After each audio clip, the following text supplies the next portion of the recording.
Hello everyone, good morning and welcome to my YouTube channel. आज की class में हम करने वाले हैं डेली लेसन प्लान यानी कि दैनिक पाठ्य योजना 19। हमने 18 कल करा था और यहाँ पर हमारा जो सब्जेक्ट चल रहा है वो चल रहा है मैथ्स। यानी कि यहाँ पर आप देखिएगा राइट साइड में विषय यानी कि सब्जेक्ट क्या है, गणित अर्थात मैथ्स का सब्जेक्ट है, और प्रकरण यानी कि प्रकरण यानी कि टॉपिक है आंकड़ों का प्रबंधन। और जब भी हम टॉपिक को लिखते हैं तो नीचे अंडरलाइन यहाँ पे ज़रूर करना, चाहे आप टीचिंग करते हैं उस समय हो, या फिर आप लेसन प्लान में प्रकरण लिख रहे हैं उस समय है, या फिर आप लपेट श्यामपट्ट के अंदर जो है आप जब वहाँ पे चीज़ों को लिखते हैं तो प्रकरण को हमेशा अंडरलाइन करना होता है।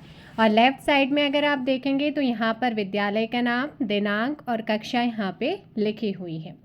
देन जो स्टार्टिंग होती है वो स्टार्टिंग होती है सामान्य उद्देश्यों से।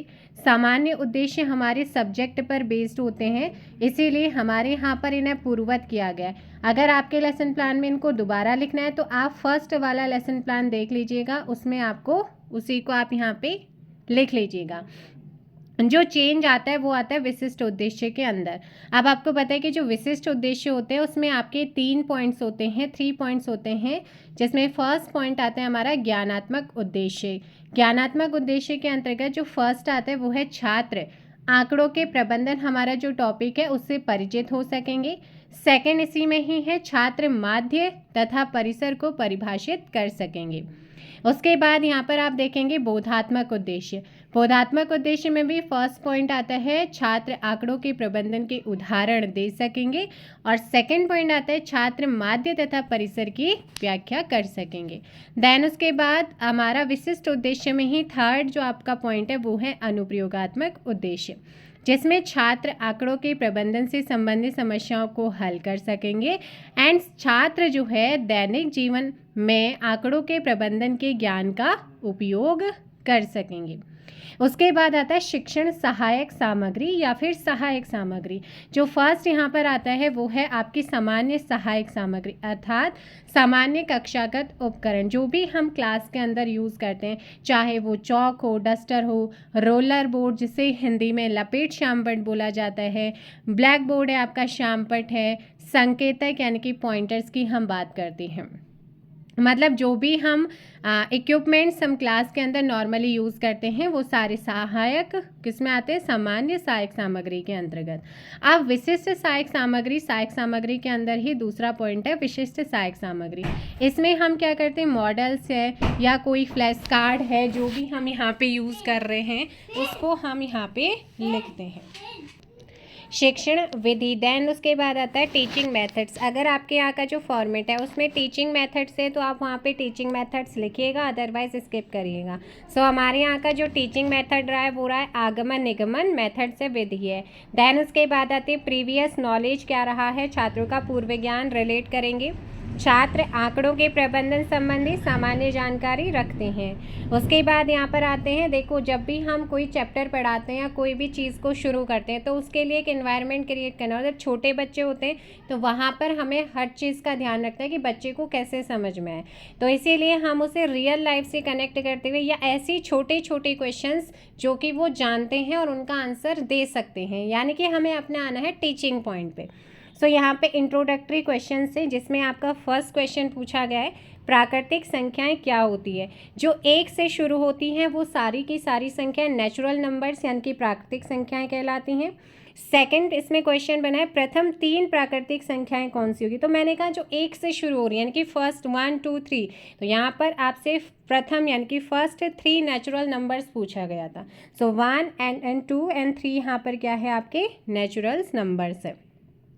देन उसके बाद यहाँ पर पूछा गया है कि 1 + 2 + 3 इन मतलब 1 2 3 इन संख्याओं का योग क्या होगा, मतलब इनको आपने ऐड करना है, जोड़ना है। तो 1 + 2 + 3 = क्या हो जाएगा आपका 6 बच्चा। इसलिए इन छोटे छोटे क्वेश्चन का आंसर आराम से दे सकते हैं। यदि इस योग 6 में इन संख्याओं की संख्या से भाग दे, है ना, यहाँ पर संख्या से भाग दे तो क्या आएगा, तो आपका कितना आ जाएगा, 2 आ जाएगा। अब प्राप्त संख्या 2 को गणित में क्या कहते हैं, जो आपको मतलब मेन पर्पस वही है कि टॉपिक तक लेके आना है। तो वहाँ पर आ जाता है फिर समस्यात्मक प्रश्न आता है। देन उसके बाद नेक्स्ट पॉइंट आता है, जैसे ही समस्यात्मक प्रश्न बनता है वैसे ही उद्देश्य कथन। आज हम माध्य तथा परिसर के विषय में क्या करेंगे, विस्तृत अध्ययन करेंगे। उसके बाद जो आपका फर्स्ट टीचिंग पॉइंट आता है वो माध्य से ही है, और इसमें आपका जो शिक्षण अधिगम अनुभव छात्र अध्यापिका क्रिया होगी वो विकासात्मक प्रश्न से इसकी शुरुआत होती है। और विकासात्मक प्रश्न से यहाँ पर आप देखिएगा टीचर जो है पीपल टीचर समस्यात्मक प्रश्न का व्याख्या करेगा, स्पष्टीकरण करिएगा। बाकी आप यहाँ पर मिनिएचर्स यूज़ कर सकते हैं। मिनिएचर्स के लिए आप स्टिकी नोट्स यूज़ करेंगे, जिसमें लास्ट में आप यहाँ पर देखिएगा जैसे ही आपका स्पष्टीकरण कंप्लीट होता है, एक्सप्लेनेशन कंप्लीट होता है, यहाँ पर आ जाता है मूल्यांकन प्रश्न की, यानी कि जो टीचिंग पॉइंट आपने पढ़ा है उससे रिगार्डिंग बच्चे से क्वेश्चन पूछेंगे। देन फिर आता है हमारा परिसर, सेकंड टीचिंग पॉइंट, जिसकी शुरुआत विकासात्मक प्रश्न से होती है। स्पष्टीकरण करते हुए मिनिएचर्स का यूज़ ज़रूर कीजिएगा, और फिर यहाँ पर वही मूल्यांकन प्रश्न आप पूछेंगे। थर्ड टीचिंग पॉइंट माध्य मॉडल उदाहरण रहा है, छात्र माध्य से संबंधित समस्याओं को हल कर सकेंगे। इसकी भी शुरुआत आपकी विकासात्मक प्रश्न से ही होती है, और यहाँ पर जैसे ही आपका कंप्लीट होता है एक क्वेश्चन मूल्यांकन इवैल्यूएशन होता है। देन उसके बाद छात्र प्रश्नावली अगर आपके में फॉर्मेट में है तो आप इसे ज़रूर कीजिए, अदरवाइज स्किप कर सकते हैं। उसके बाद रिपीटेटिव क्वेश्चंस यानी कि पुनरावृत्ति प्रश्न, आपने जितना जो कुछ पढ़ा है उसी से रिगार्डिंग आप बच्चों से क्या करेंगे, क्वेश्चन पूछेंगे। अगर आप माइक्रो टीचिंग वाली टीचिंग आपकी चल रही है तो वहाँ पर आप जो है लपेट श्यामपट्ट में लिखना होता है, तो लपेट श्यामपट्ट में इनको लिख सकते हैं। उसके अलावा श्यामपट्ट सारांश में आपको पता ही है संक्षेप में हमें लिखना होता है जो भी हमारे टीचिंग पॉइंट्स रहे हैं, यहाँ पर भी दिनांक, कक्षा, विषय और प्रकरण। उसके बाद माध्य क्या है, परिसर क्या है, एक आध एग्जाम्पल जो आपने पढ़ा है उसको बहुत शॉर्ट में आप यहाँ पे डिस्कस मतलब लिखेंगे। उसके बाद आता है होमवर्क यानी कि गृह कार्य, जो भी पॉइंट आपने यहाँ पे टीचिंग किया है, पढ़ाया है, उसी से रिगार्डिंग 2 क्वेश्चंस आप क्या करेंगे, यहाँ पे बच्चों को 2 या 3 क्वेश्चन, एक क्वेश्चन भी हो सकता है लेकिन मतलब 2 क्वेश्चन हो तो सही है।